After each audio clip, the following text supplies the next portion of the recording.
The what? Location.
Ladies and gentlemen, boys and girls, welcome to round number 1 of the Grid Championship Season 2, brought to you by Metal State and RaceFace. My name is Stephen Koenig, and joining me in the box, like always, is the world's slowest alien, Jan Price. Jan, how are you doing? Good evening, Stephen. Doing well, and yourself? Oh, all good. Looking forward to an absolutely phenomenal race. Round number 1 of the series, it's going to be something interesting to see, considering we've got guys coming back to defend their titles in the likes of Cody Sherritt, hoping to do his best and beat out the likes of Daniel Rowe, who was so close to capturing the title. Absolutely. Cody Sherritt is back. First race of the season, Donington Park. You know, last night in the sprint race, we saw kind of interesting moves, guys going side by side through places they weren't supposed to be going side by side through. I touched on it last night, but tonight it's real. I mentioned that pit exit that is basically on the racing line into turn 1. I think when the pit stops come into play, Stephen, that's gonna start getting a bit interesting. Absolutely, and this is an 8-race series, which means that others are going to have to give it the absolute all from the start, because there is no time to be slacking at all here at RaceFace for the Grid Championship. Gotta say, it's going to be a bit of fun, but let's cut to the circuit and see what's happening in qualifying. This stage, you know, there's just under 5 minutes left. There we go. As you were saying, just under 5 minutes left. And Bernard Barkhuizen currently leading out with Philip Minnar in second. Some impressive times, 126.002. Possibly going to break into that 125. We'll see a bit later. Yeah, it's close. I mean, 126.002, that's 0.02 of a second away from breaking into those 25s. Stephen, I don't think last night we saw a 25. It was close. It was definitely super close. But we're going to have to see if maybe, just maybe, someone's going to pull a rabbit out of the hat. Going to be the top dog, going to claw their way through and get to that 25 with the best of the best here tonight and throughout the season. I firmly believe we're going to see it. Well, as you say, these are the best of the best. And currently first place, Bernard Barkhuizen, following very closely behind in second place, Philip Minnaar. Christian de Plooy not far back.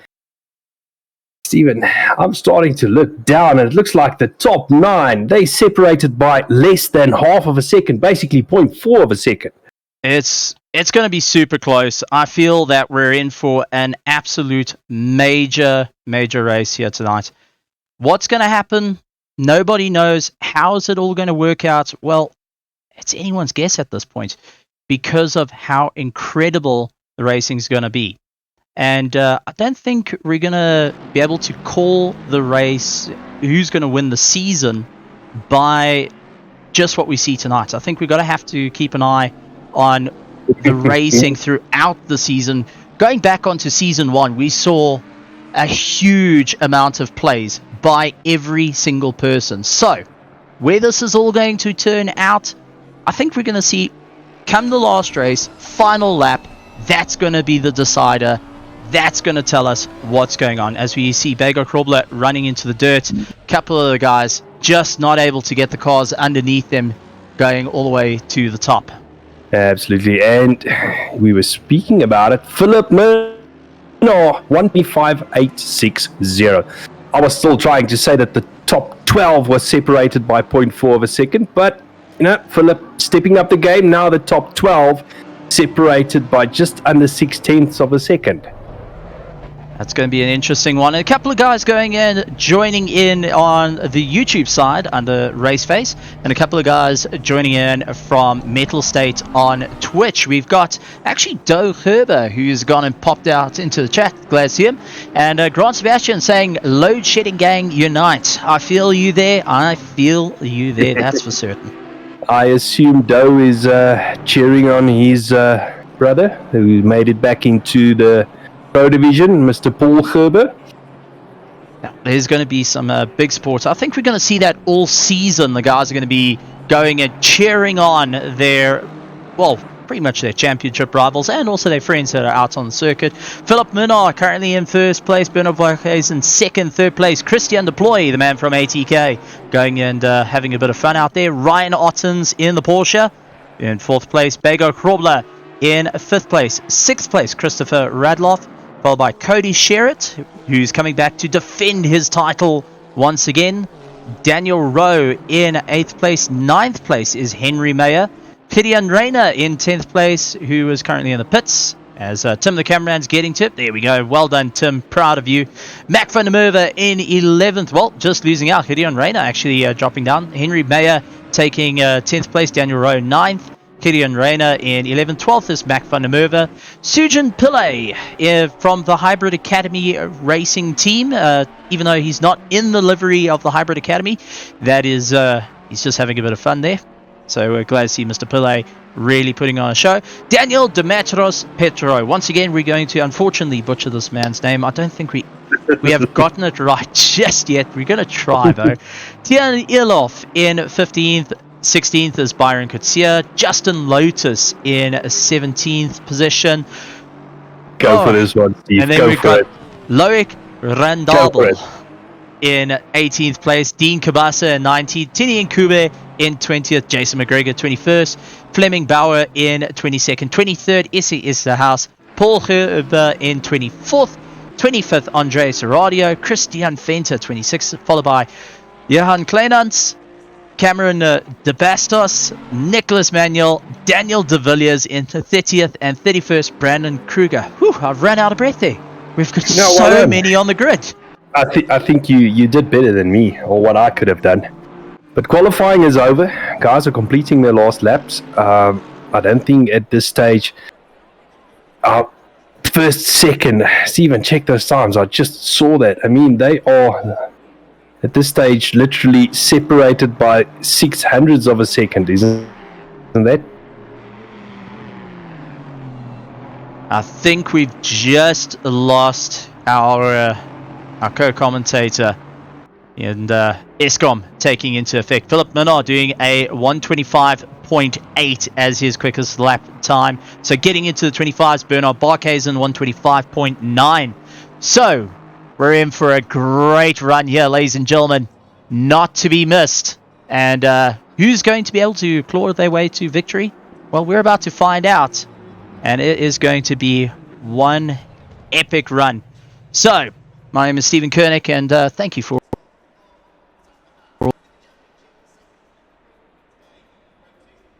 Hello, Steve. Can you hear me? I'm still here.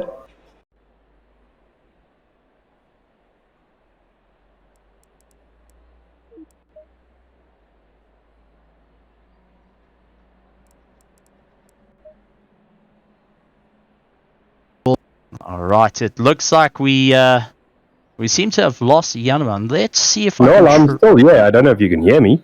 I can hear you just fine. Yeah, so I'm still here. All right, well. Was just seeing if you wandered off. You were ventured into, well, all we can say is oblivion at that point. I was actually quite surprised. I was talking, and then all of a sudden you said you can't hear me. I'm like, okay. Was I fired? No, you were fired. Totally left.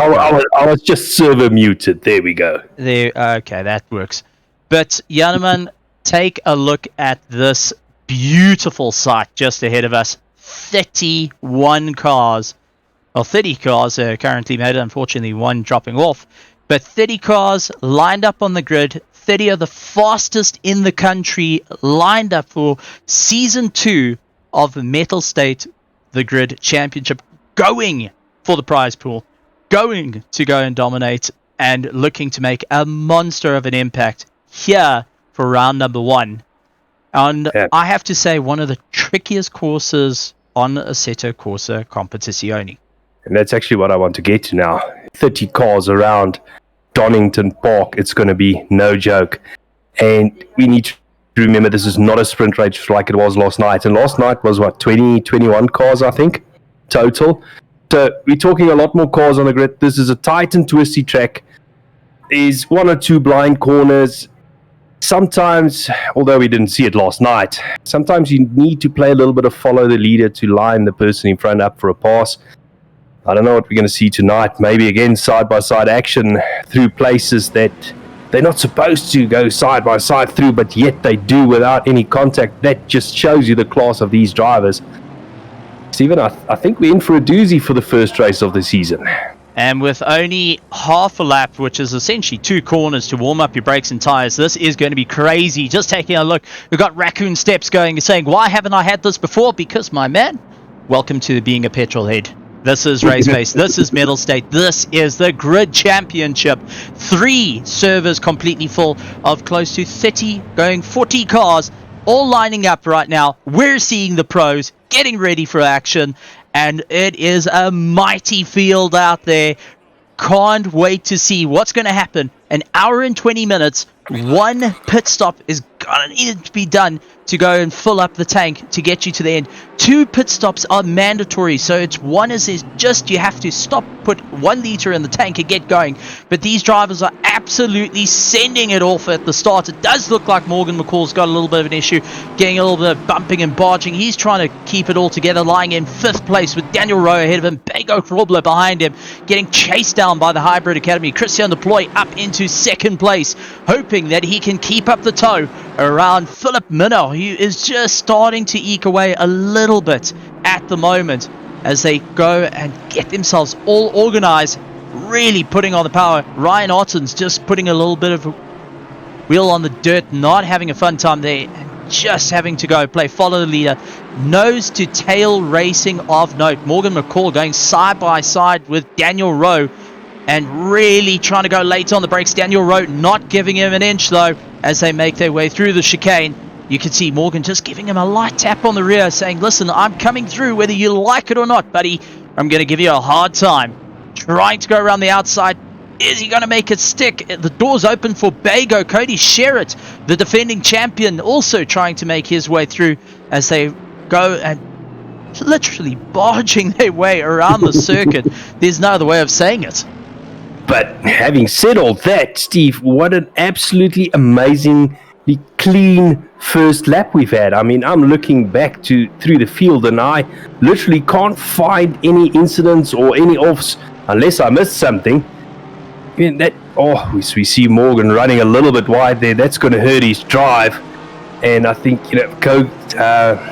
Krobler behind him, Bago, trying to take advantage maybe of that. We've seen the rear-wheel drives cars last night struggle a little bit with rear grip through latter parts of the race, Stephen. So I think it's safe to say that none of these front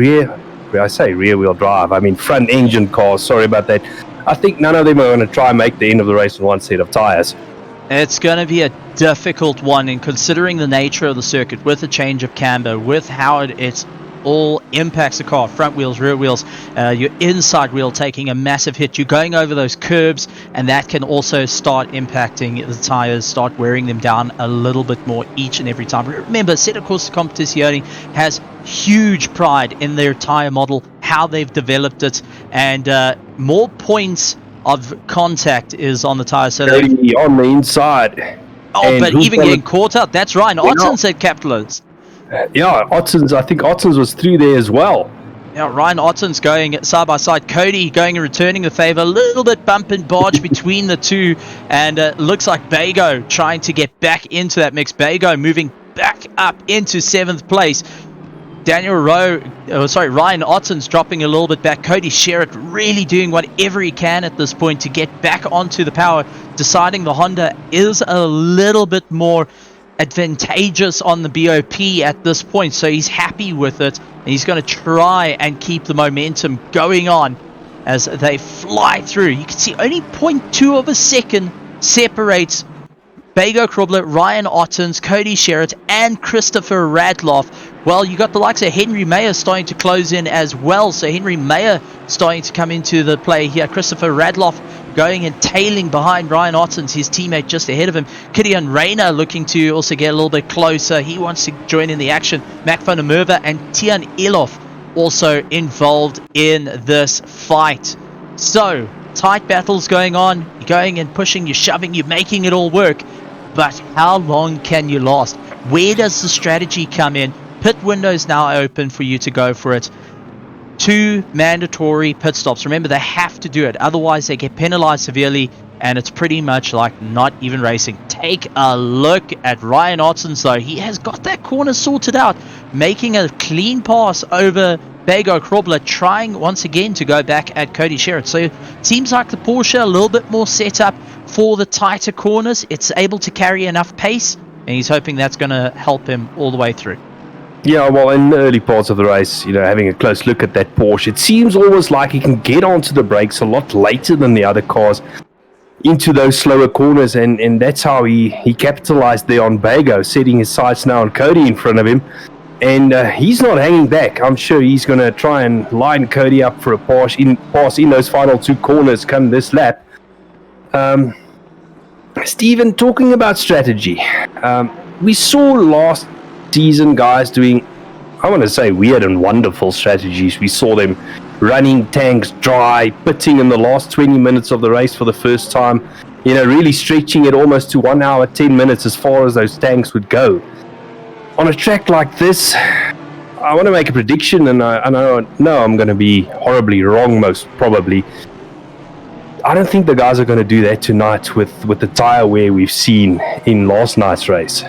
Well, you've also got to consider where the pit lane is, considering it's on the main straight. What we're actually going to do is we're going to jump into one of the cars and show you where this pit lane is. For anyone that isn't too familiar with the circuit, it is an interesting circuit, to say the least. So you're going to see on the left hand here as Ryan Otten's trying to go, and there it is on the left hand side, pit lane on the straight, and well, it's super close. You literally come around the corner, you got to hold left and keep your foot in it to get into the pit lane, and then try slow yourself down so drastically to make it stick. But Ryan Ottens, Cody Sherritt, I think there's a little bit of remembering of last season when they duked it out and it came right down to the end. No love lost here. Remember, Cody Sherritt is the defending champion at this point for the PWSR team. He's looking to make an impact. He has to make it work. Yeah, and that, there's a couple of taps made Cody Sherritt fall back into the clutches of Bago. But look behind Bago, Christopher Radloff and behind Radloff it's Mayer. I mean, those 4 cars are closing up quite rapidly on Cody. He's really starting to get under pressure now. Well, just taking a look, also got a bit more information. Daniel Demetrios Petro, who unfortunately was on the grid, but Eskom decided that maybe he needs to go to bed early, is now watching on YouTube, cheering on, saying, unfortunately, Eskom got to him.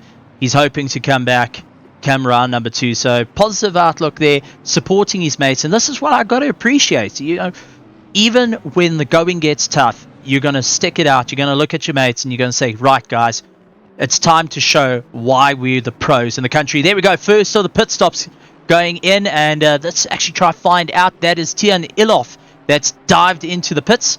Along with Jason McGregor has gone into the pits. So they're getting their first mandatory pit stop out the way so they can go and move forward. What I want to jump up to is this man over here, Morgan McCall of the ATK team, going after Daniel Rowe. Now, Daniel Rowe, multinational champion and IRL motorsport, has raced numerous things, including jumping into a real GT3 Lamborghini and gone racing with it. Now duking out with the up-and-coming Morgan McCall, who was due to also race with his brother, Junior McCall. So glad to see the McCall family starting to come back into it. We saw Morgan putting in a huge amount of effort, really did incredibly well, and taking it on with the likes of Daniel Rowe, who was right up the front and come the end of the last championship, taking the fight to the likes of Cody Sherritt. Now having this little bit of battle, I look forward to seeing how the strategy is going to work out between the two. It's a battle of generations. That's the only way I can put it, because Morgan is a lot younger than Daniel, but Daniel has got the experience, knowing what he needs to do to try and work it out. Morgan, who's got a little bit more of the bit between his teeth, looking to go and fight it out, and is getting chased on. Also seeing his teammate, who's getting chased down by Bernard Barkhuizen, but Christian de Ploy out in second place. And first to the ATK team, chasing this man over here, who's managed to open a monstrous gap over everyone, Philip Minnar of the Regoli Racing, and has been doing an incredible job in getting himself to the front and really trying to power away from the rest of the field, focus on his race and not deal with whatever nonsense that may happen behind him.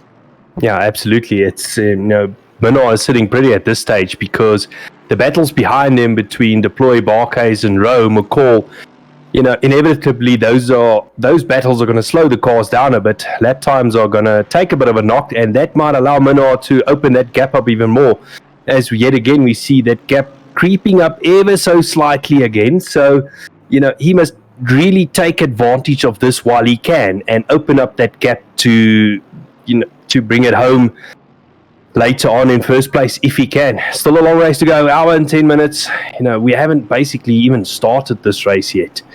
Well, we got asked of what happened to Ryan Ottens. Well, Ryan Ottens is actually in the pits and has been stationary for quite some time. So ran into some technical difficulties, I think, and unfortunately knocking him out of the race and out of the contention. So hopefully you can get it up and sorted coming next time. Andre Saradia, though, of Project Vapor, going and trying to vaporize the rest of this grid and move his way up, going side by side with Paul Herbert. Not an easy feat. Paul's not going to let that go.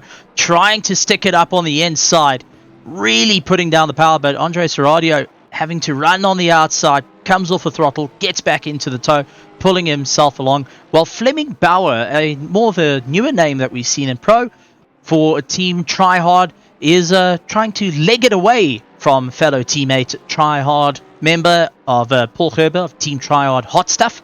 So glad to see that some new names, some new faces, and some old faces looking to make an impact here tonight for the Grid Championship. Very, very close racing so far, guys. Starting to settle in about 1 second, except for Morgan McCall, who I think at the moment wants Daniel Rowe to open up the boot so he can go inside and then go say how's it to Daniel Rowe in the front seat, because he's glued onto that bumper like no tomorrow. Bago Krobler, same thing, going after Cody Sherritt, constantly pressurizing, but Cody Sherritt keeping an eye on things, managing it, and keeping going. There was actually a joke that went around, and Cody has really made his name over his brother. Jordan Sherritt, who was in and racing and top of the pros, then going and relinquishing his seat to the likes of Cody Sherritt. But one of the jokes were going around that Jordan is sitting with the ruler, waiting by the steering wheel, saying, if you miss that apex, you're going to get it. he's literally going to get a love tap. So that's one thing to go on. But it's going to be an interesting one. But also looking into the comments, guys, asking lots of questions, going and actually coming up with strategies. One of the strategies was actually brought up in the YouTube comments, going and saying maybe let's see what the early pit stops will do. Over at Twitch on Metal State, same thing. It's JD going and saying an interesting circuit. That's an understatement. Nice and early stops are going to be interesting to see different pit stop stints. And these are the things a lot of people starting to lean on. Earlier is better. Well, at the moment, the only two people that are going to give us that answer is going to be, a little bit further down, and that's Elof, Justin Lotus, and Fenta, who are lying in 21st, 22nd, and 23rd place. A little bit further down, though, Jason McGregor also going with that early stop. SES House, Kleinans, Andre Serradio also with an early pit stop. Dean Cabasa also going in with an early pit stop. And Nicholas Manuel rounding out the field. So a little bit further down from 21st. Let's see where they end up when everyone starts bailing into the pits. When we get more to the halfway mark on it. And when are the tires going to start reaching that drop-off point that we know all too well around the circuit? Absolutely. You know, a lot of the time, these early pit stop, the strategy argument behind that is, well, mine at least, because I also tend to do it whenever I have the chance. You pit early, you try to get out in clean air and basically try and hot lap it, because by getting out in that clean air and hot lapping it, you are able to run quicker lap times than what the theory is, what Daniel Rowe and Morgan McCall currently battling it out on circuit are doing, and try and make your way up to field that way. Doesn't always work because somebody else might have exactly the same strategy as you, and you get out together on track and you battle it out anyway. It's going to be, you've got to sit and wait and try and figure it all out. You've got to try and figure out what you guys going to do. And this is where having a teammate comes in. And hear me out. I know this is absolute insanity. But think of your teammate as a guinea pig. He can tell you when his tires are starting to run out, when the fuel level is starting to run out, start identifying where things are coming in. So if he's a bit ahead, you can let your teammate that's ahead of you pull into the pits and then catch up, use your toe, slingshot round you, and then you get into the pits and vice versa. Or the person at the back can bail into the pits, then get himself all sorted out and around. So these are the different things that we can consider in the race that can really turn the tide of things. Having that little bit of communication, being able to talk to the guys and say, right, this is what my car's doing, this is what the strategy is, and this is where having someone in your ears going and saying, listen, keep on the gas, keep it going, monitoring the situation, seeing when guys are coming into the pits and able to give you a bit of insight as well. This is where teams start coming into play, and this is what all our drivers are having. They've got a co-driver, they've got a teammate in the grid. They've also got a race manager who's busy talking to them, telling them, right, they're going to be pulling in the pits. This is a strategy, change of strategy.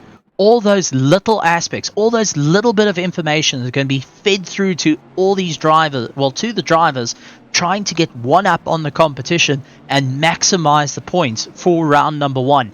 That's what you want to do. And on a circuit like this where there's no breathing room, even when you come out the pits, because you're coming out directly into turn one. As you can see, the guys crossing over the pit exit line just to be on the correct racing line to make sure you hit turn one's apex. There's no room for error, whether you're out on track or whether you're in the pits. So you've got to get your timing absolutely perfect.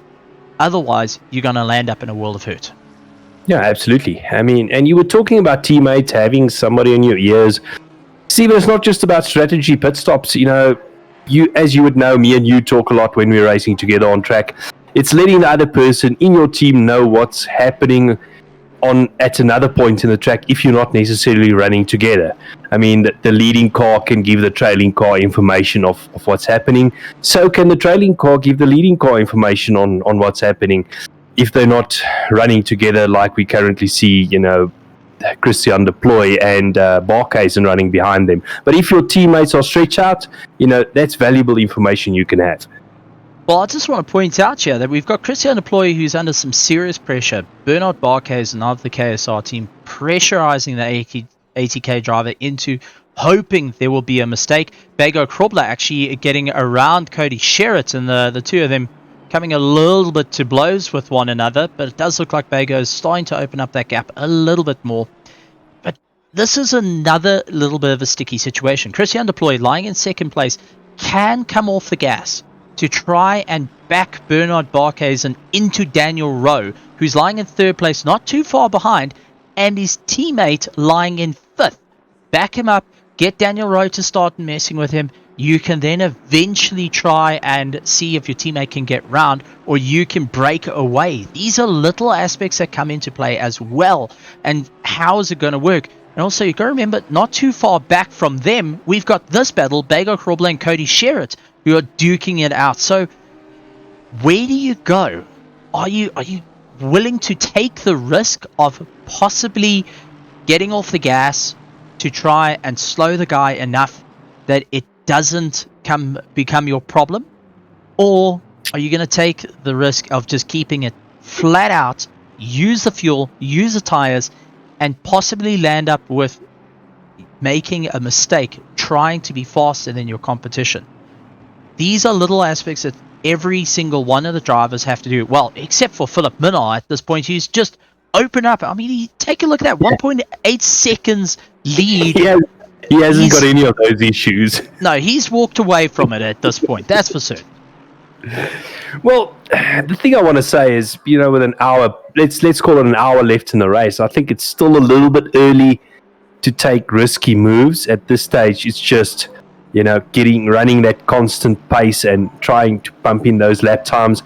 I think at this stage, looking at Christian and Bernard, I don't think Christian is too worried too much about Bernard Barkhuizen behind him yet. That Aston is not close enough yet to put too much pressure on Christian. So I think Christian is just focusing on the road ahead and trying to catch up to Philip Minnaar in some way or another. But what I'm seeing here from let's say that the Aston closes up. Well, that's it. He's closing up under braking. This is what's interesting. So it tells me that Christian Deploy is braking a fraction earlier or holding the brakes for a tad longer, allowing Bernard to get right up behind him. But Bernard needing to apply the brakes a little bit more to avoid contact, landing up with not getting on the power enough on corner exit. So in a way, he's slowing him down little by little, but not enough to truly break away from the rest. So it's kind of a play in that way. Not sure how it's going to all work out. Maybe it's a strategy to try and save fuel and tires. That's another aspect that comes into it. Well, we've seen the action currently at the front, but a little bit further behind, Tian Elof is chasing down Daniel de Villiers. Daniel has not done his stop, but Elof, who has done one stop, now starting to claw his way through the field. He's up into 19th, heading for 18th, side by side with de Villiers. De Villiers is not backing down. Gonna try go around the outside. Is he gonna have enough?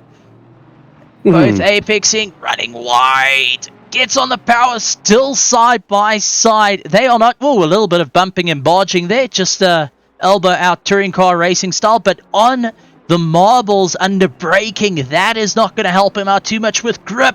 Hanging on for dear life, gets onto the power and just managing to get ahead of Daniel de Villiers. So beautiful work there. A little bit of bump and barge between the two, but to keep it all together on the marbles, and especially under braking, for anyone that knows sim racing, anyone that knows real racing, last place you want to be is on the marbles, because you're going to eat it rather quickly. But It means that Mr. Elof is first of the guys that have done their first mandatory pit stop and is trying to close down on the rest of the field. Yeah, 58 minutes to go. Let's see closer to halfway, well, not the halfway mark, but 45 minutes, 40 minutes. I think that's where we're going to see the pit stops being made. For the guys that are trying to split it in two halves, take the tires, try and capitalize the best the best of both worlds of the tires, so to say. But back on track, De Villiers is not taking it lying down, Stephen. He's coming back at Elof. And I think we're about to see a little bit more action coming soon as he looks down the inside, not close enough to make it stick, and Elof closes the door in his face and just says no. Well, Elof has got Rundabel behind him. I do apologize if I got that horribly wrong, but Rundabel and Cameron De Bastos right behind, really putting the pressure on. So Cameron also caught onto the mix and hoping to get a little bit more drive underneath him.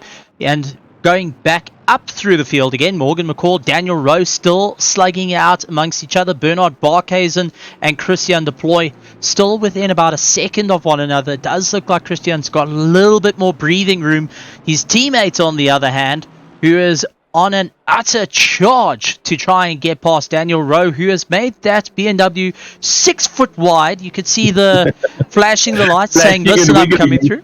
Yeah, that's it. Daniel Rowe going and wiggling, saying, don't worry, bud, I know you're there. And Morgan McCall saying, I will come through. So a little bit of communication. I think if we could see hand gestures, we wouldn't be able to put them out on streams, that's for certain. No, it would just be a... What's the equivalent of a beep for an image? Just a white screen? I'm not 100% sure. I don't want to say blue screen. No, I'm not 100% sure, but I think it's going to be a rough one. If we go in and we see the battle going on, you can see Morgan is hunting down, trying to figure out what can he do to get a little bit ahead, and definitely the conversation coming in of what the do I need to do to get past him is coming into play here. Well, they're following each other pretty closely through that chicane. I had a couple of looks at that Merc. It seems like that he looks down the inside. It looks like Rowe ran wide there. They got nope. Daniel got him again. For a second, I thought Daniel Rowe ran wide, but he was obviously, he knew what he was doing. He was covering that move. I want to actually take a look at that. So let's see if we can go back about 30 seconds. Let's see into the cockpit of Morgan McCall under braking, trying to go up on the inside. I got a funny feeling he stuck the nose of the Mercedes through. No contact, but didn't give Daniel Rowe much room for any way to move around. So it's a proper close racing between the two of them. And while saying that, we've also got this battle going on. That's Bernard Barkhuizen and Christian Deploy, who just ahead are also having a great race. Christopher Radloff actually dropping down. Has he bailed into the dirt? Let's take a look. He's gone into oblivion. Ladies and gentlemen, it looks like Christopher Radloff he has become a lumberjack. That's unfortunate. That is, oh man, my heart goes out to him. He was actually doing incredibly well, but the trees were calling, as if you go back to the song of music, the sound of music. Well, back to Barkhuizen and Christian Deploy. Barkhuizen, he's not really making an impact on Christian at this stage. Deploy is just soaking up that pressure, and he's just maintaining that gap of more or less half a second or so. So I don't want to call this. Can we call it a battle, or do you think Barkhuizen is just sitting back, saving those tires, and let Christian wear his tires down in turn? Well, I think there's a little bit of pacing each other, letting you know they're there for a mistake. But between Morgan McCall and Daniel Rowe, if that's a battle ahead of us, then this is an outright war between Daniel Rowe and Morgan McCall. That's for certain. A little bit further back, though, Daniel De Villiers is trying to keep ahead of Rundabel and Justin Lotus, who are also getting on his tail. Justin Lotus wasn't able to get the drive out of the chicane. Rundabel, though, up on the inside, gets it by De Villiers trying to go for a cutback side by side between the two of them. De Villiers just not having the grunt down the straight, trying maybe on the inside, not so much, but Rendable managing to get by and get going. So welcome to the pro division of the Grid Championship, Mr. Rendable, and making an impact, jumping into 18th with some really professional moves, I've got to point out. Yeah, absolutely. And now Justin Lotus is on the back of De Villiers. So at this stage, these three really duking it out. But De Villiers has lost a little bit of what I want to say. There's a little bit of a gap that opened up between Rendable and De Villiers, which allowed Justin Lotus to close up. But I don't think these three are done yet. And behind them, Mr. Fenter also wants a bit of the action. Well, I just taking a look at some of the pits, and Elof was actually he was stopped in the box for 6 seconds. So that is literally 1 liter put into the tank.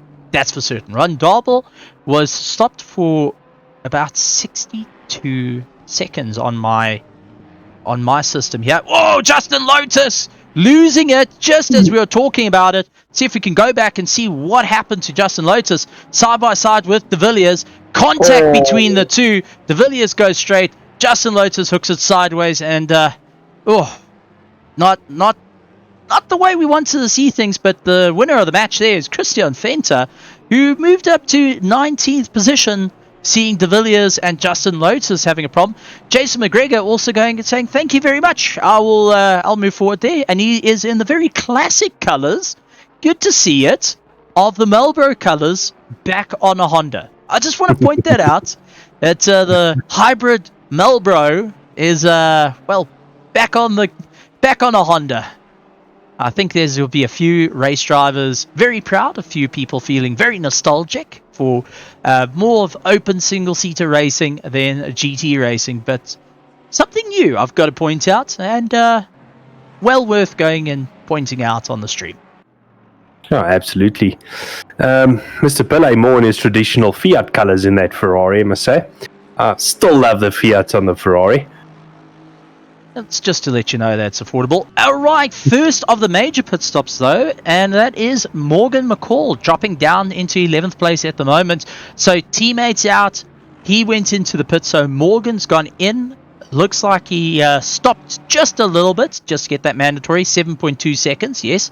And gets out in 14th position, so a bit of a loss there, but hoping that will come into play later in the race. Now he's got to try and work his way through Sujin Pillay, Tini Nkube, who's just ahead, Byron Kutsia, who is doing a bit of rally driving at the moment with the Asmon, Brandon Kruger up in 10th place, Mac van der Merwe in 9th, chasing down Gideon Reyna, who's all over the back of Henry Mayer. So it is McLaren versus Honda up in 7th and 8th at the moment, and does look like Henry Mayer soaking in a little bit. Gideon Reyna, as we've seen before, not afraid to sink his teeth into any battle and really roll up the sleeves and go for a fight. Christian De Villiers, though, is in an all-out fight with Christian Fenter. Fenter just ahead. De Villiers getting, I don't know if that's a little bit of desperation kicking in there, but just cutting the corner a little bit too much, killing out his drive completely and losing out to Christian Fenter, who's starting to open up a bit more of a gap. So moves have been made. Morgan McCall being first of the top 10 to actually have a pit stop, dropping down into 14th position. Thoughts on that? Morgan is not too far behind Sujin Pillay. I don't think that's going to help him. Maybe he's going to lose a little bit of time. And just behind Morgan is Paul Gerber, not too far behind. So he is currently sitting in a battle, and that might be slowing him down, and that might be hurting where his net position currently is. He might fall back from the likes of Bago, Cody, and Daniel Rowe, currently in 4th place. I don't know. We'll have to wait and see, Steve. I'm interested to see how this call works, and at the moment he's trying to slug his way through. and battle it out. But I just want to also go right back to the front here, and you see Bernard Barkhuizen for a couple of times has been leaning on the inside line constantly with Christian deployed, not making any moves as yet, but was trying to go past. Where you got Gideon Reyna, who just that's coming through.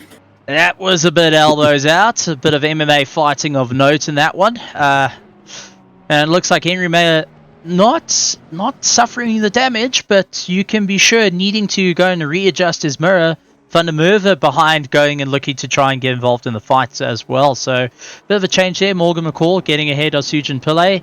Outbreaks himself. Sujin tries to come through, and Morgan having to just get onto that throttle, get onto the loud pedal, and really push it straight to the floor and beyond at this point. For any anime fans out there, he had to go plus ultra onto the throttle, that's for certain. Stephen, one thing I want to touch on. We see a lot of dust being kicked up by the cars, trying to use every inch of the track possible. Do you think track limits, drive-throughs, are they going to come into play? Well, let's go back to, for anyone that wasn't watching RaceFace GT3 Sprint Series, that was last night.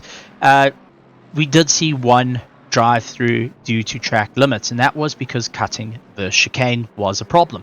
We saw it happen, and we saw the impact that it could have on your race.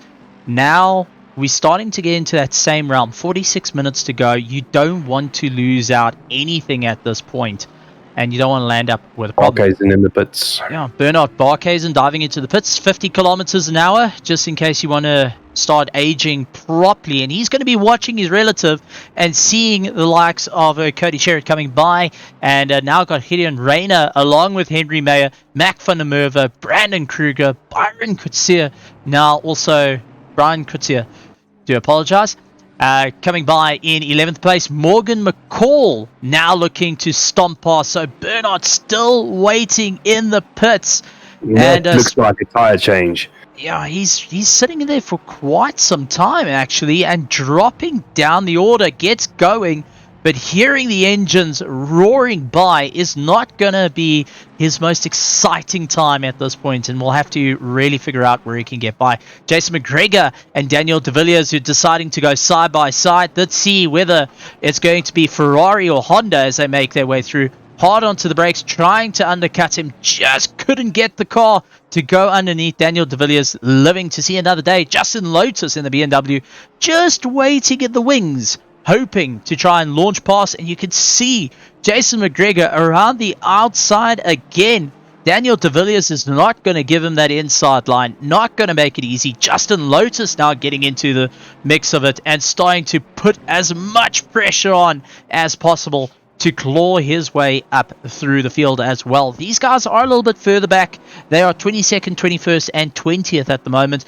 And if we got a little bit even further back, Dean Cabasa and Andre Serradio are having a great time with one another as well. So they're looking to really push it as hard as they can. So let's take a look as the field stands at the moment. Philip Minnaar in first place, Christian Deploy in second, Daniel Rowe up into third place, fourth place Bego Krobler, fifth place is Cody Sherritt along with Gideon Reyna, Mac van der Merwe, Henry Mayer, Brandon Kruger in 9th, 10th place Byron Coetzee, followed by Morgan McCall, Sujin Pillay down in 12th place ahead of Paul Herber in 13th, Tini Nkube into the pits. So Nkube is into the pits, going to be keeping an eye out for this man over here. Ilof, who comes by, Barkhuizen comes by, Fleming Bauer comes by. So Tini Nkube down into 17th.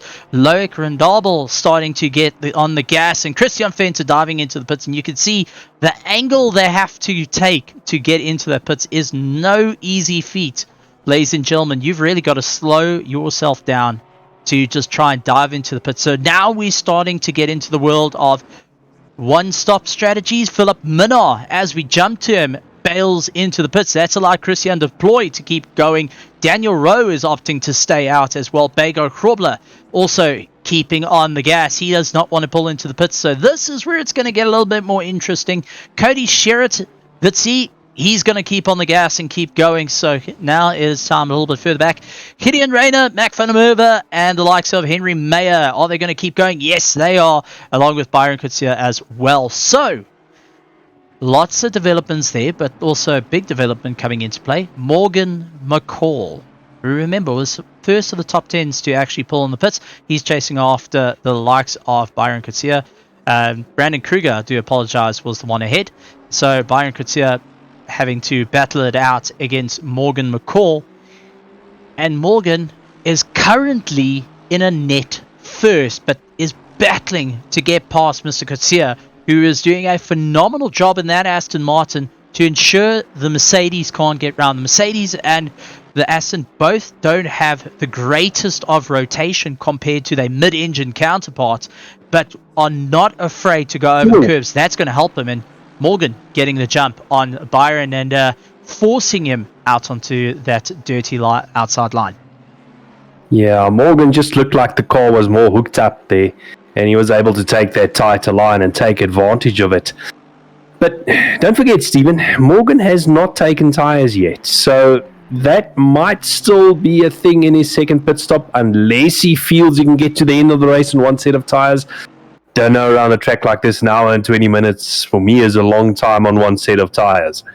Well, I just want to point out that in 13th place, so came out higher than Morgan McCall, is Philip Minnar, who was in first. Okay, he's now dropped to 13th place, has put in the fastest lap time of the race of a 1:26.5, but was stopped in the box for 32 seconds. In other words, tyre, fuels, go. So he's got a fresh pair of tackies on there, got some Sky in the tyres, and he's out putting pedal to the metal at this point, clawing his way up through the field. So it's something to keep an eye out on how close he can go for the attack and where it can go on. Brandon Kruger in the Aston Martin going after Henry Mayer. The two of them slugging it out, mid-engine versus front-engine. Mac van der Merwe in the Audi just hoping to try and run away from all the carnage that's ahead of him, behind him at this point, and catch up to the carnage that's ahead of him. Yeah, this race is by no means done yet. There's a lot of strategy still to play. Who's gonna pit when? I mean, we're now basically halfway through. Christian Deploy up until 8th place. Kruger has not pitted yet. And then we've got Morgan McCall in 9th place. And as I say that... Yeah, I was just about to say, have you got comms with a certain Mr. Deploy? I stand to be corrected, eh? Daniel Rowe taking first place, Bago Krobler up into second. Now, I just want to point out here, we're going to open up the track back and show you a little bit of what the track looks like. And there you can see the carnage. There actually is no breathing room for anyone. Even the leader, which is a triangle, Daniel Rowe, who is trying to claw his way through, is starting to catch up to the rear pack and is going to have a bit of a difficult time. So these are little things that each of the drivers are going to have to consider as they make their way through the field. Yeah, as we see Christian Deploy dropping down, so he's spending some time in the pits. I think he decided it's time for some new... Just saying that, do apologize to jump in, but take a look at what happened to Brandon Kruger and Henry Mayer. Brandon Kruger is trying to put a huge amount of pressure on Mayer. Mayer trying to keep it all together, running to the edges of the circuit, being very cautious, but seems like this is where the tires are starting to drop off, the focus starting to come off, and actually gets a bit squirmy under braking, bails into the dirt, and has to go right across, slowing him down. So that allows the likes of Brandon Kruger to get ahead of him and put the power on quite quickly. Absolutely. And just one thing I want to mention, I was keeping an eye on Christian Deploy as he exited the pits. He's actually got some clear air in front of him. He's got basically 14 seconds, down the road is Sergeant Billet from him. So he can make that Mercedes fly a bit and pump in those quick lap times while he's got some clear air. Well, I just want to point out here that Philip Minnar has actually completed all his pit stops. He's lying in 16th and has set the fastest lap time of the race as well. So he is first of everyone that's completed all their pit stops. Elof is second of the pit stops, and Justin Lotus is third of all the pit stops completed. So the guys are starting to bail into the pits. Gideon Rayner into the pits. Henry Mayer into the pits. Cody Sherritt dives into the pits as well. So everyone is starting to just get themselves sorted. Daniel Rowe, who is in, dropping down the order. Christian Deploy, who gets on by So a couple of the guys just trying to get those final pit stops in. We're into the last 38 minutes of the race. This is where we start seeing two things start coming into play. Fatigue on the drivers, fatigue on the cars. What have you decided in terms of your strategy, your fuel level, your tires, how much strain you've actually taken on the eyes? Because remember, these guys have done a full day of work and then trying to do a bit of sim racing as well. They are focusing like there's no tomorrow. Many of these drivers have upgraded their gear from the usual belt or gear driven steering wheels that we know of, the earlier Thrustmaster T300s, the G29s, or the Logitechs. They moved on to more direct drives to get a little bit more feel, but it also wears them down over time. There's more that goes into the arms, there's more strain that goes into the arms, and you get more and more tired. Then we've also got to chuck in, guys have moved on to load cell pedals to try and help out, seeing if they can minimize being on the brakes for too long or using too much brakes. That's another thing to come into play here, and that means you start getting tired with your left leg and your right leg constantly floored to the ground, so you're building up that lactic acid in the legs. That's starting to come into play. So driver strain is a real thing that the drivers are going to have to keep an eye out for, of how's that going to affect them. And we're going to start seeing these times slump a little bit off pace. Not a lot. I'm talking about 0.2 of a second, 0.3 of a second at best. But these guys are going to be really hoping to try and maximize their drive time now and really have to dig deep to keep going. I mean, absolutely. There's a couple of times I've gotten out of a sim rig and I literally can't feel my legs. You know, that's the amount of effort you put in here. And you don't realize it so much when you're driving, Stephen. It's only afterwards when that fatigue kicks in and you're struggling to get out of the rig after an hour and 20 minutes or, well, maybe longer sometimes. I just want to point here, Philip Minnar, who's first of everyone that's completed. He is currently in 10th position and has completed all of his pit stops. And I mean, he's actually really doing well to claw his way through. So now for a bit of fun, let's see who made the major gains and who has fallen down. Matt van der Merwe currently in first place. He made up 12 positions, starting in 13th, now in first. Morgan McCall started in 4th, up into second place, so he is gone up 2 positions. Christian Deploy maintaining his position he started in. Bernard Barkhuizen down 2 positions. Byron Kutzer is up 11 positions at the moment, but that's going to change because he's in the pits. Bago Krobler up 2 positions. Daniel Rowe starting to fall down as it looks like he is in the pits.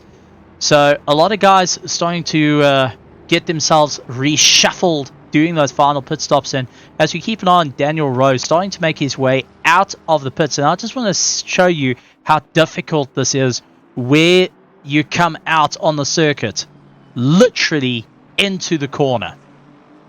You know, Daniel getting a bit of a lucky break there. There was a clear track.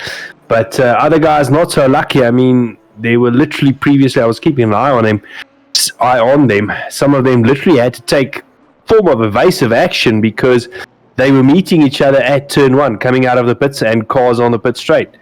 Oh, a little bit of contact. Yeah, Kleinund's getting the rough end of the stick there. He had Cameron de Bastos and Loic going by, and Loic just making quick work of him. And you could see Cameron de Bastos going and getting very defensive with Loic, trying to get it going. In turn, that's allowing Kleinund's to get a little bit closer. So interesting little battles going on, and now we're starting to see Cameron going out a bit wide. It looks like De Villiers came into play. Big contact between the two, and that is it. And let's see if we can try take a quick jump back to see what happened. Let's go into our helicam, and De Villiers he was in the pits. He was waiting to come out, gets going, while the rest are starting to come by. You can see on pit exit, Tim the cameraman just trying to focus on it. This is what we were talking about, where it can all become absolute chaos.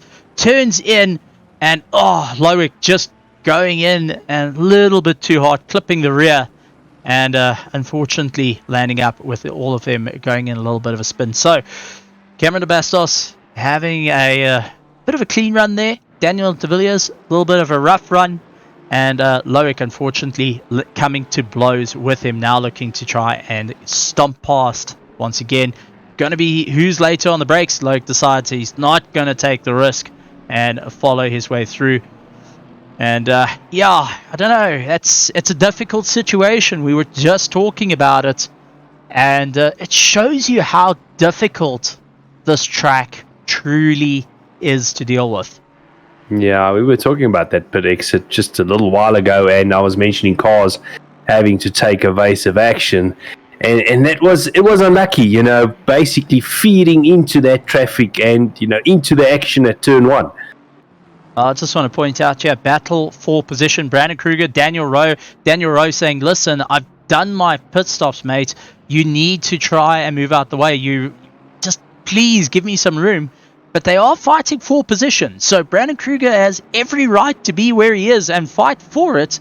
But in the long term, it's not helping him to be in this type of battle. What might be an idea is to rotate round, get Daniel Rowe ahead of him, use the toe, pull himself along, and then he's able to pit. Remember, he still needs to do one more pit stop, while Daniel Rowe hasn't got to do any pit stop. So Daniel Rowe is hemorrhaging time at this point, which he needs to try and catch up to the likes of Philip Minnaar, who is in 5th place and has got a fair amount of run ahead. He's got some fair amount of time. He's got calendar amounts of time ahead of him. So at this moment, you're in both shoes of, well, I'm fighting for position, I am racing, and at the same time, I am holding this guy up a little bit here. And you're a pit stop behind.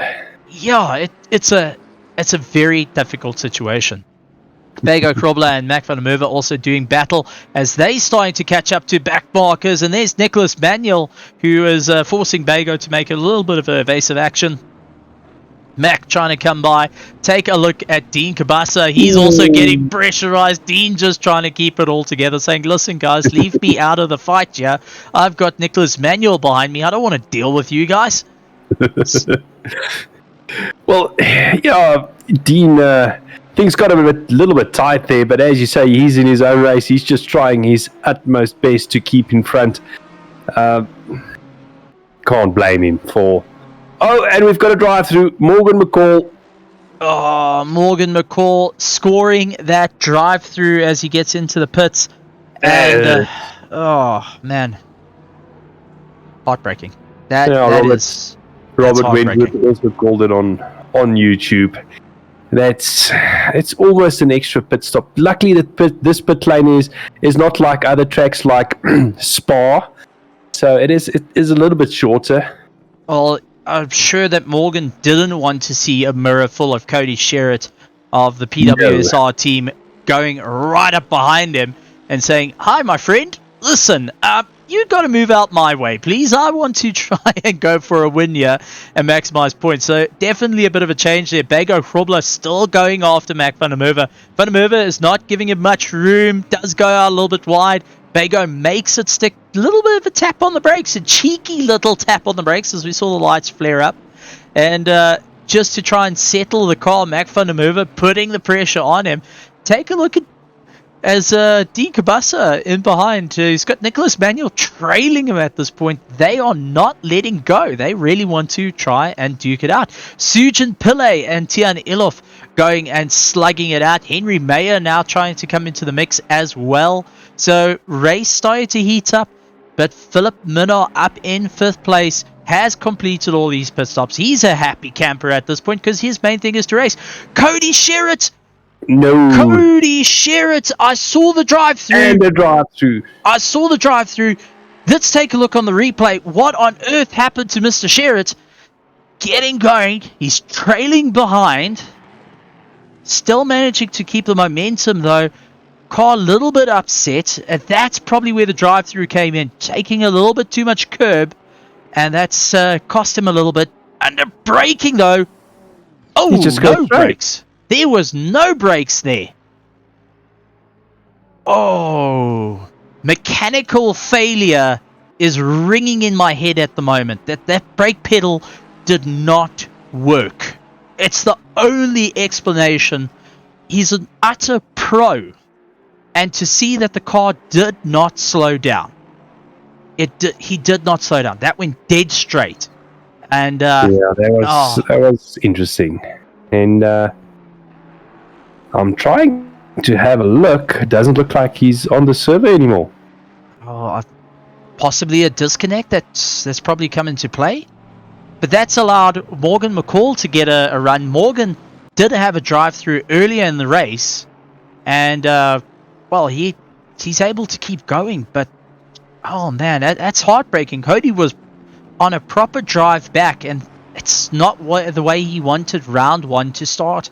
Hopefully they can get that sorted out for round 2 next week. But, my heavens, we could carry on being put our tinfoil hat on and start trying to figure out what happened, but we got a race going on here. Yeah, and we're most probably going to be wrong. Most probably, but Daniel Rowe, after going onto the back of Gideon Rayner and the McLaren, these two slugging it out. Daniel Rowe once again caught up behind guys that, they still need to do a pit stop. He is really pushing hard.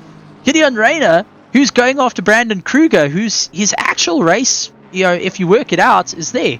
But Rayner has every opportunity. He's allowed to hold his position. But the frustration must be going through the mind of Daniel Rowe at this point of what do I need to do to clear... Oh, a little bit of contact there. Oh, I honestly think that Gideon Rayner actually just turned in a little bit too early. Let's see if we can go back. Yep. It looks like the McLaren just turned in a little bit early on Daniel Rowe. Not expecting Daniel to be there, and unfortunately the contact coming into play. And Daniel Rowe getting a bit of clean air, but you can be sure taking one deep breath and focusing back onto the race like all the professionals in this entire grid are doing. Yeah, absolutely. And Daniel now trying to go after Minnar. Still somewhere up the road, I think. But and you still got Kruger in between them. But both Minnar and Rowe have completed all their pit stops. So those are basically, if you can call it, net first and second place. We'll see where the other guys filter in after they've completed their pit stop. But that's the race for Minnar and Rowe to the finish line now. Well, it's going to be an interesting one, and considering these are the pro tier, the fastest of the fast, getting a bit of elbows out with one another is, we do see it. We do see the fastest of the fast do get elbows out with one another once in a while, but they're able to keep going, which is a good thing. We're glad to see it. But I want to talk about Tini and Kubi here. We've spoken about him being a little bit of a dark horse once in a while, and he's going after Essie Esterhaus, which is more of a... I don't see the name too often, but as you can see, the two of them really slugging it out and hoping to keep up the fight. But they do have a little bit of an issue of there's a certain Mercedes right behind them. It kind of looks familiar. Yeah, it looks very familiar, and I think that is our first place man here, Christian Deploy, going and giving Mr. Nkube a little bit of please give me some room here. I just need to try and get by. Thank you very much. Got to keep going. I've got Bernard Barkhuizen starting to breathe down my neck. I'd like to just try and make some room, considering first, second, and third still need to do their pit stop. Fourth place, though, for the Minnar, who has completed all his pit stops midway through the race, not early on in the race. Yeah, I see Paul Gerber in the pits making his final pit stop as well, currently lying in 11th place. So there are guys with about 24 minutes. Another drive-through for Serradio. We were talking about the drive-through, Stephen. Now, Serradio scoring his first drive-through, and so far that is the third drive-through we have seen. And Tini Nkube just opening up a bit of space, allowing the guys to go through. But this is not what you want to have in the last 23 minutes of the race. It's actually painful to get that. You've got to drive through. You have to do it. And Nkube just doing a bit of rally driving as he battles his way through. Not what you want to see, not what you want to deal with right now. But it's the reality of what happens. You've now pushed the limits so much. Something has to give. That's the only way of describing it. Something has to give. Oh, as we join in, and it looks like SAS House getting it all kinds of sideways. Let's see if we can go back a little bit, see what happened. It might, just put onto the wrong line, braked, and that rear just rotated underneath him. And, now dropping way down the order, not where he wanted to be. Those tires are like balloons at the moment, ladies and gentlemen. He can go and make a dog, a giraffe, a rhino out of those Pirelli tires at the moment. Interesting comparison, Stephen. Well, it's the only way of describing it. When everyone says that your tires balloon when you slide, it's because you're creating so much heat within it. You've actually heating up the air. It goes and essentially expands the tire, heats up the air, expands the tire, and now you've gone from driving on some beautiful sticky rubber to driving on giraffes. Well, you're driving on ice, you're driving on grass. You're about to see you could complete the rest of the sentence. But this is the reality of racing. This is the reality. Little mistakes at this point of the race can cost you severely. And one I'm keeping an eye for is first, second, and third. What are they going to do now, knowing that, like Bego Krobler, he's only 5.4 seconds ahead of Philip Minnaar. To pull in the pits, it's roughly about 6 seconds. So he would lose out his position. So he's got to be so careful with that. And last thing he wants to do is get caught up in traffic, and that's going to also cause trouble. Daniel Rowe, who is trying to fight his way through, he's got Brandon Kruger. I've got to give it up for Mr. Kruger here. He has been properly going and, for holding his ground. He is not backing out. A little bit of contact between the two, but Brandon Kruger is making a statement of he will not back down. He's going to fight until the last breath. If this was anything like Game of Thrones, this is the last episode where even when all the chips are down, they're going to fight it out.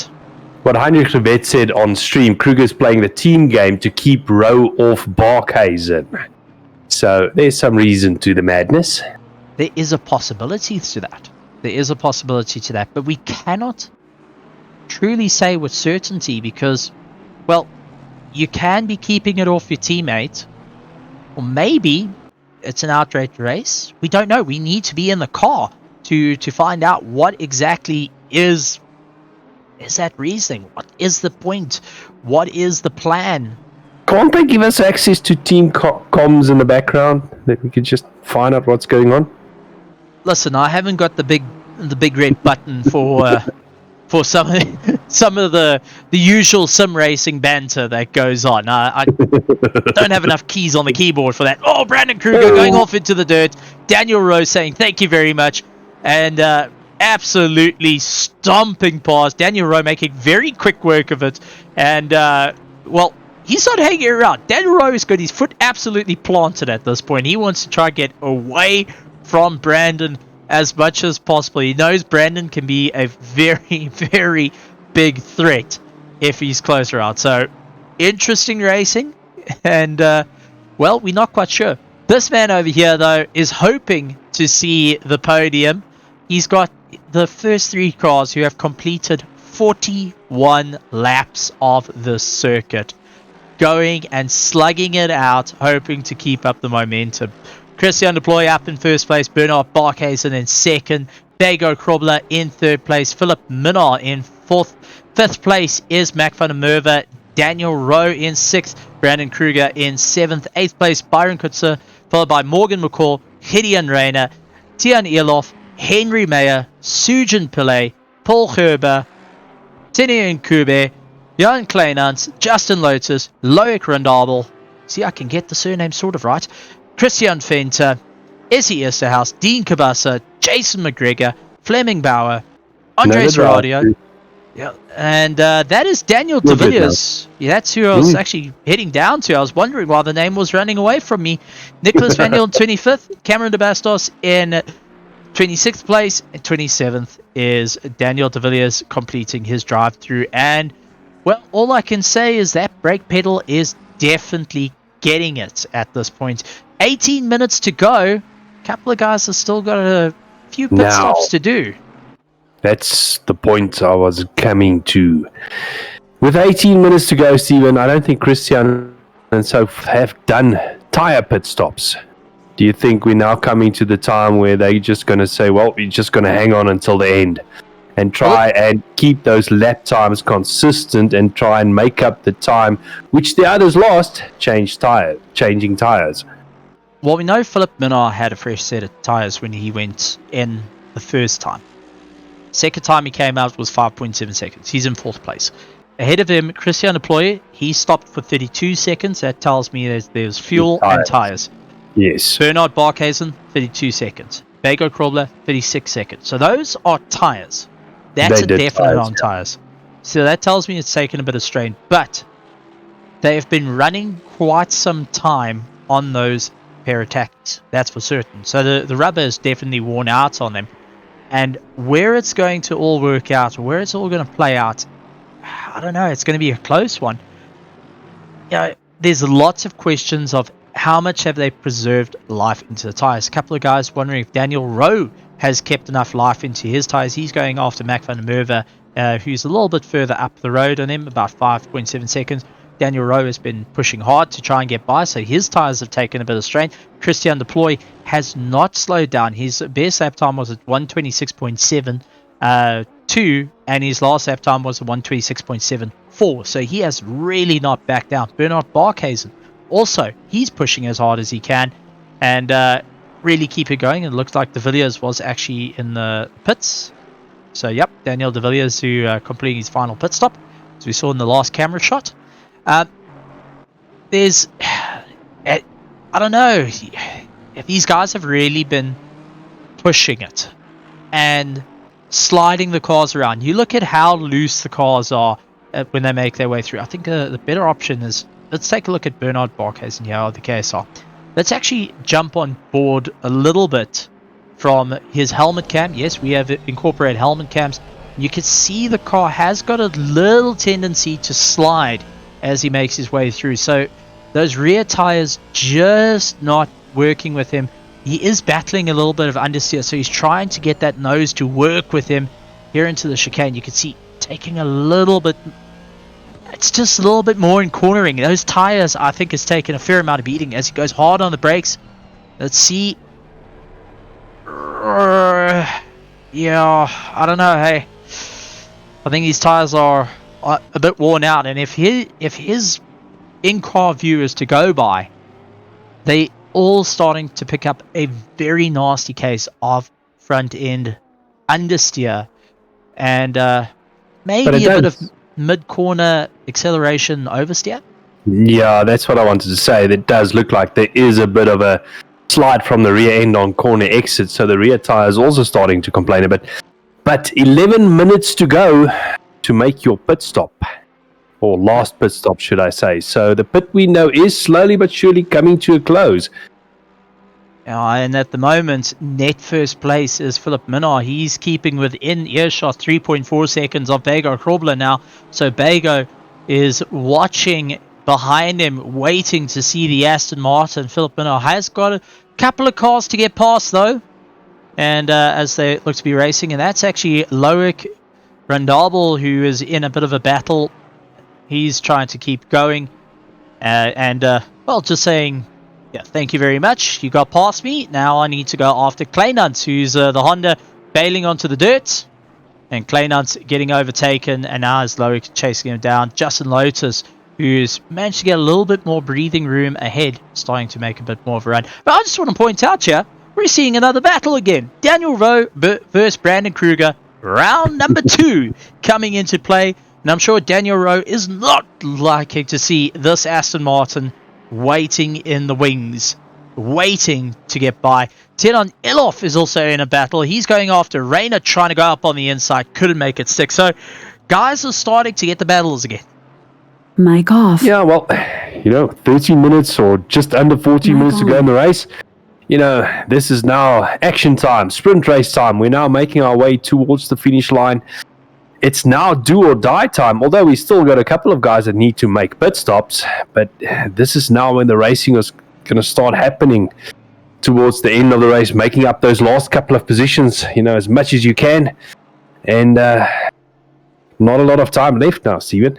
Well, that's it. Morgan McCall up into 8th place, managing to get ahead of Byron, making a bit of a pass and gets by. So he's trying to get a little bit more momentum underneath him and get going once again. And it looks like Byron deciding he's going to get into the pits and complete his pit stop. So that's one of the Hybrid Academy cars going and pulling in. I see a Porsche stepping out, and that, I think, is Loic, who actually came out the pits. So he's now chasing down Nicholas Manuel. And Nicholas Manuel is going after Mr. Bauer. Nose to tail racing once again, a little bit further behind, clipping onto the dirt, and that's where it's all coming into play. Guys are starting to feel the strain. The cars are starting to wear out. Strategies coming into play, but our strategies that we are going to be getting. Christian Deploy, who's come past the pits once again. Bernard Barkhuizen, come past the pits.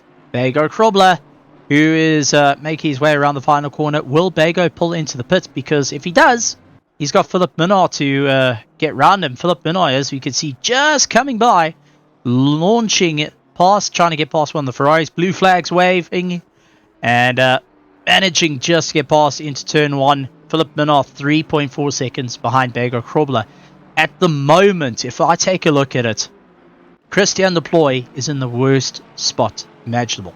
He has to open up the gap to Bernard Barkhuizen, who is 2.5 seconds behind him, and rapidly trying to close that down. Bernard, who is caught up in a little bit trying to get round the blue flags at the moment, can't see when Christian Deploy pits. But Christian Deploy can only see when Bernard pulls into the pits by checking his rearview mirrors after it's happened. So, a little bit of a game there of what's going to happen. 16 seconds behind them is Bago Krobler and Philip Minard closing down on Bago. So 16 seconds between 3rd and 2nd place. So there is a very, very slight chance we're going to see the guys, as we cut to Ilof, going and doing a bit of rally driving with the Aston Martin. But continuing what I was saying is, are we going to see 1st and 2nd narrowly managing to hold it if they literally put in 1 liter of fuel into their tanks? They can't put any more. They can't be stopped. They have to be in that pit lane for the most amount of time would be 10 seconds. I think it's going to be close. Christian and Barkhuizen has decided to do another lap. Christian has cleared the traffic. Barkhuizen, I don't think, has cleared the traffic just yet. So Christian is in a little bit of clear air. He's trying to open up that gap now. Steve, I don't want to call it. I'm gonna reserve my right to remain silent on this one. It's very tight. Lots of people going, and we got the vet in the chat on the RaceFace YouTube side saying they're trying to counter Philip Minard's move, and it looks like Sujin Pillay getting asked to please move out the way by our 2nd place man, and not getting much option in doing so to go for the apex. Sujin Pillay. It wasn't a request, it was an order. Yeah, it was.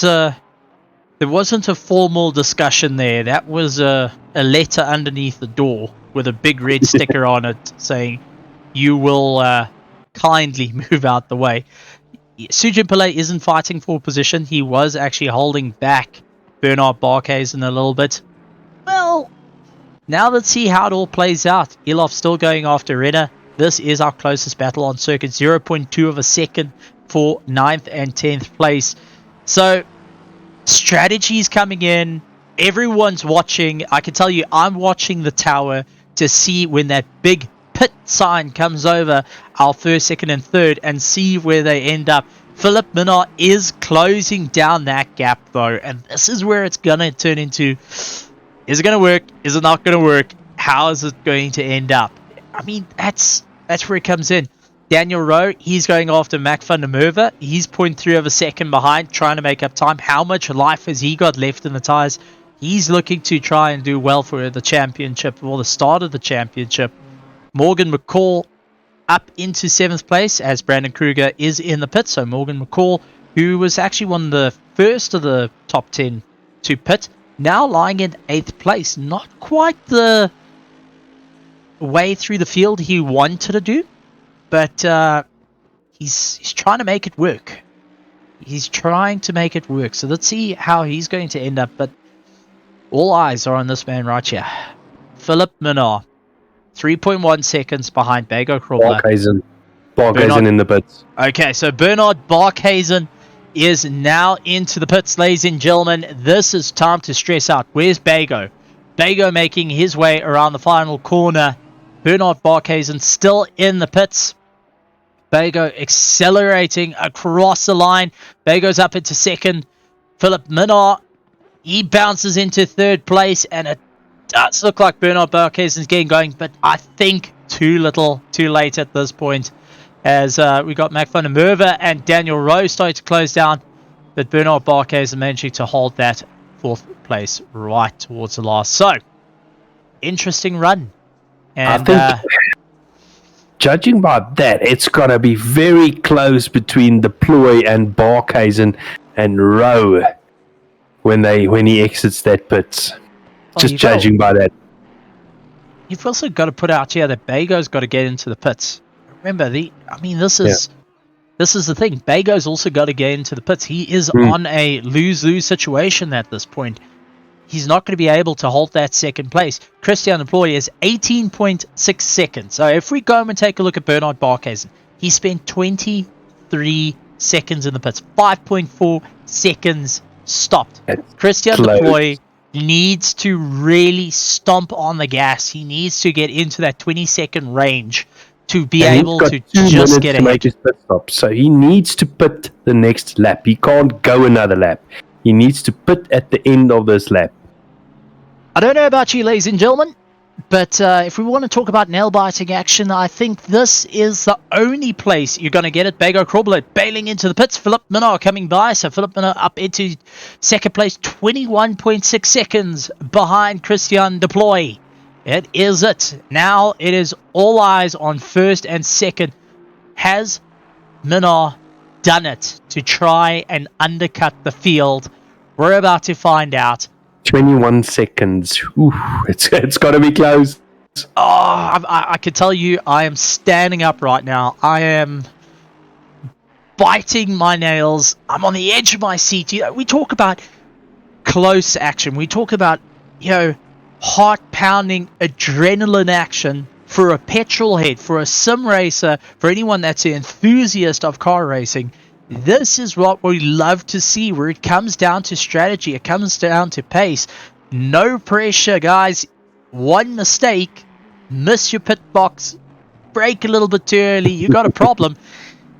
We're waiting to see. Christian Deploy, it looks like he's going to belt it. All right, so Christian Deploy is in the pits. Philip Minnaar. I'll keep an eye on him, and you keep an eye on Minnaar.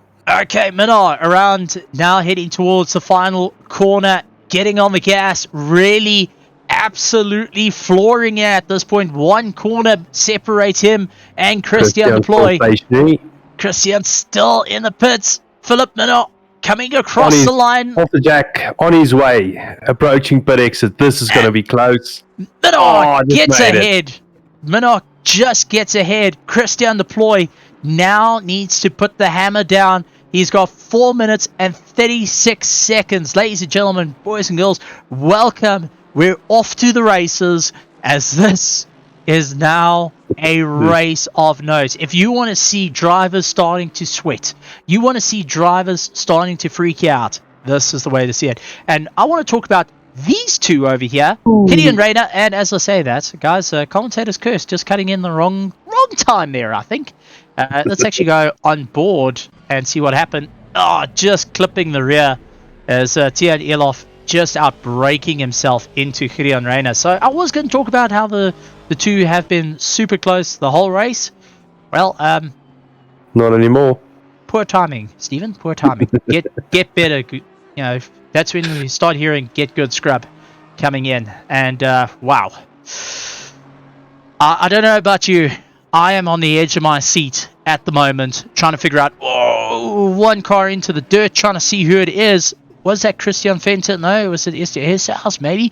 Loic and Dobel? Possibly. Yes, it was. It was Loic. Loic into the pits. Let's actually go onto our helicam. Let's find out what happened to this Porsche. Starting to catch up. Looks like Nicholas Manuel ahead of him in the BMW. Making his way through. Little bit offline. Over rotation on the Porsche. Into the dirt. Trying to keep it all together. And super speed grass to the victory there. And just super non-grip. That's it. And just a slight nudge into the tyres. Nothing too bad there. But enough to wake you up. That's for certain. So we've got just under 3 minutes to go, Stephen. At this stage, Philip Minor is actually pulling a little bit away of Christian Deploy. He's opened up that gap to 6.1 seconds. So I don't think at this stage Deploy is really making an impact on Minor. Oh, you're busy saying it. You know you're the commentator. I've got to start bleeping you out because you're making assumptions. We know anything can happen in racing. As we know assumptions is can be rather interesting. Yeah. Can be interesting. And, well, this is where it gets a little bit, but we cannot forget about the little battles going on. That is for position. Brandon Kruger, Mac van der Merwe slugging it out. Essie Esterhaus and Christian Venter. We've been keeping an eye on the two of them. They've been also slugging it out amongst each other, which is also fantastic to see. Drivers really focusing on trying to keep it going at this point. Lots of little battles through the field from first to last, and rest assured, even right down to the bottom end of the field where the guys, unfortunately, we have had a couple of disconnections due to different circumstances, but every single person here is the fastest in the country, slugging it out, and looks like Mac van der Merwe and Brandon Kruger having to take evasive action on the cars bailing into the dirt. So I think that was Justin Lotus. Yep, Justin Lotus looking a bit, well, that BMW looking very second-hand. It just went back on the replay and was obviously more than 30 seconds ago. But that BMW just not working. Bails into the dirt. He's not going to hold anyone up. And, anyone wants to know how painful it is. Well, let's go on board. If that's him trying to get that car straight. That's the steering at the moment. That's all she's got. She don't want to turn. There's no quit in Justin Lotus right now, and he's going to drive it out like this. I mean, that's 90 degrees steering wheel to the right. The other monumental battle that's going on is between Paul Gerber and Sergeant Pillay. I mean, they are busy battling it out on track. They're going side by side. Paul did manage to get past Pillay, but I don't think Pillay is going to, take that lying down. He's going to come back at Paul. Well, that's it. Pillay, part of the Hybrid Academy, actually doing what he can to go after the sister team. Mac van der Merwe and Brandon Kruger also duking it out. They're super close to one another. And, guys, don't venture off onto the curb. You can land up with a big problem. Paul Gerber and Sujin Pillay. It does like Sujin goes and outbrakes himself, though. Let's go back a couple of seconds. Sujin onto the dirt. Bails across. Has to go mayday, mayday, mayday. And gets on. Luckily, no damage there, but definitely needing to change the color. Well, change his shorts after that. That's not the way that you want to see a Ferrari go venturing off into the dirt. Christian Venter, Dean Cabasa, Jason McGregor also battling it out. Does look like, whoa, as Jason McGregor decides to outbrake himself. Christian Venter also bailing into the dirt. So Jason McGregor in the Marlboro getting a little bit more dirt on the car than planned. But it looks like Christian Deploy was trying to make his way through it. It's either Christian Deploy or it was actually Morgan McCall who was trying to get by and getting held up ever so slightly. And we're on to our final lap. Here we go, ladies and gentlemen, coming across the line and just with enough in the tank is Philip Minor taking first place for round number 1 of the Grid Championship Season 2. What a phenomenal run, undercutting everyone despite all the odds. Absolutely phenomenal stuff. Yeah, I think he absolutely deserves a round of applause, Stephen. He planned it absolutely to a T, and it worked out beautifully for him. We thought it was going to be close to Christian Deploy. Christian had that 22-second gap almost. It's when he came into the pits for the last time, but I think Christian unfortunately had to spend too much time in the pits fueling the car up. He was stationary for unfortunately too long time, and Philip Menard took the win. That's Christian Deploy going and being happy with second place, and Justin Lotus there, who's an absolute trooper, just want to say, crossing the line.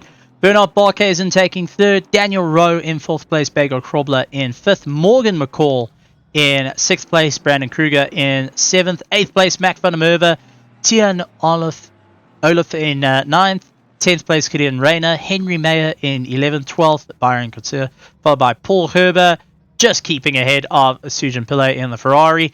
Tinian Kuber in 15th, 16th, Jan Kleinans, SES House in 17th, 18th, Dean Cabasa, 19th, Christian Venter, followed by Jason McGregor, Andre Serradio, Nicholas Manuel, Fleming Bauer, Loic Rendabel, Justin Lotus, who, to the line, you know what, I'm actually going to give this guy, can we get a bit of a holler for the guy?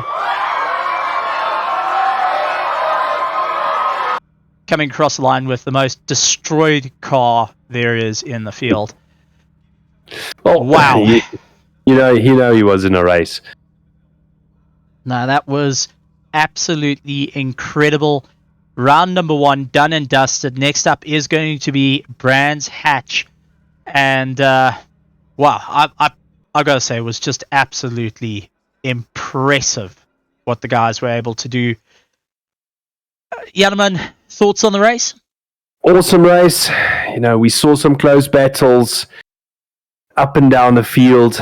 But the thing I want to talk about, Brands Hatch, the next round, Stephen, that is a tight, narrow, twisty track. I think we're going to see some more awesome racing going on. And let's see a couple of guys. Unfortunately, Cody Sherritt, you know, he did not finish tonight. Maybe he can come back strong next race. Christopher Radloff as well. Ryan Ottens, which we lost earlier on in the race. Let's see what those guys can do the next round. Unfortunately, they weren't able to finish tonight, but I think they're going to come back strong next week.